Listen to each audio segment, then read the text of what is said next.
Se você olhar o livro, a biografia da mulher do Collor, né? Você vai ver que ela fala lá naquele livro que ele fazia rituais pesadíssimos.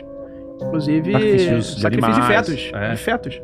Sacrifícios humanos. Ele obrigava as mães de santo a engravidarem pra poder abortarem, pra poder o sacrifício do feto.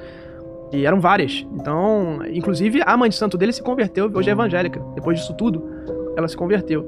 Então, tá lá no livro dela. Agora, ela inventou isso? Será que ela inventou pra vender livro? Talvez, eu acho que não, né? Falar um negócio pesado desse, ainda mais o nome dele, se arriscando, né? Acho que ela não se arriscaria tanto a falar uma coisa que...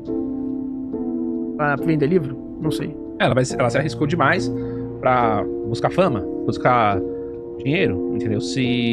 Ao que consta, isso daí ela já tem. Ela já é ex-mulher de um ex-presidente e atual senador.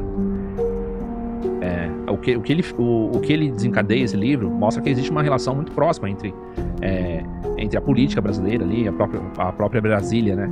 Com esse lado do ocultismo. A escolha de Brasília, ela é toda ligada ao oculto, né? É mesmo? É cheio de mística, escolher em Brasília, né? Quando tudo foi inundado, Brasília fica, tá no centro do país. Claro, é estratégico, você consegue ir de ponta a ponta, mas tem toda uma mística ali em torno da latitude, longitude.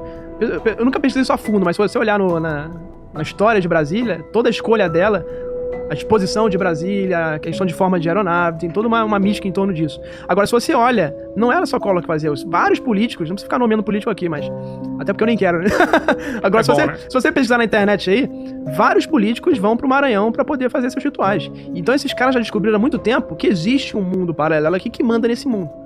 E aí, isso é que, pra mim, é a hipótese que embasa tudo que a gente vai falar aqui nesse podcast. O que acontece pra mim? Isso aqui, e vários físicos já hoje concordam com essa hipótese, acreditam nisso, o próprio Elon Musk acredita nisso.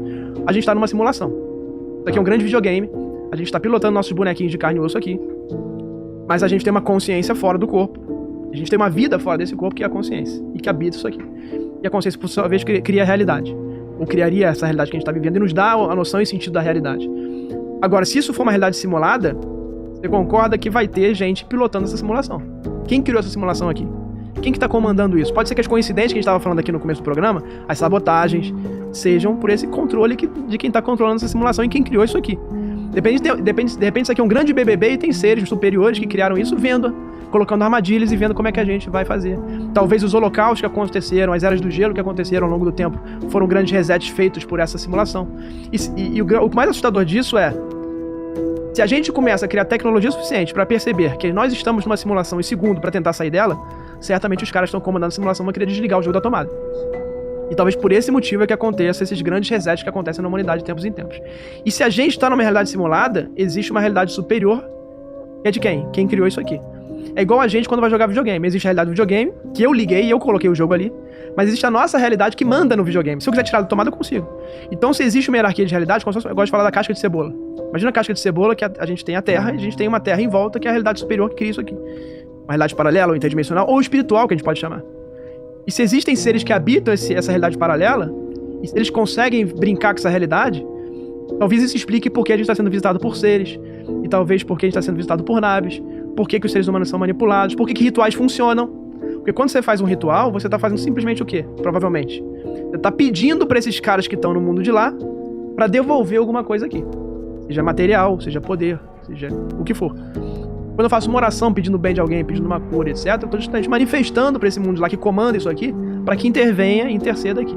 É como se fosse, eu brinco como se fosse uma comunicação via satélite, né? Você tem aqui um satélite, você tá pedindo uma coisa, ele vai devolver de volta, vai refletir de volta pra cá. A gente próprio, é eu que chamaria dos milagres. Os milagres é o quê? Coisas que seriam impossíveis de serem feitas aqui. Você tem caras que dominam essa realidade, dobram a realidade e fazem o que quiserem aqui. Então quando você fala que a pessoa sonhou, vieram seres, ela sonhou que teve um implante, quando ela acorda tem um implante dentro dela, como é que pode ter um implante ali se não tem um corte?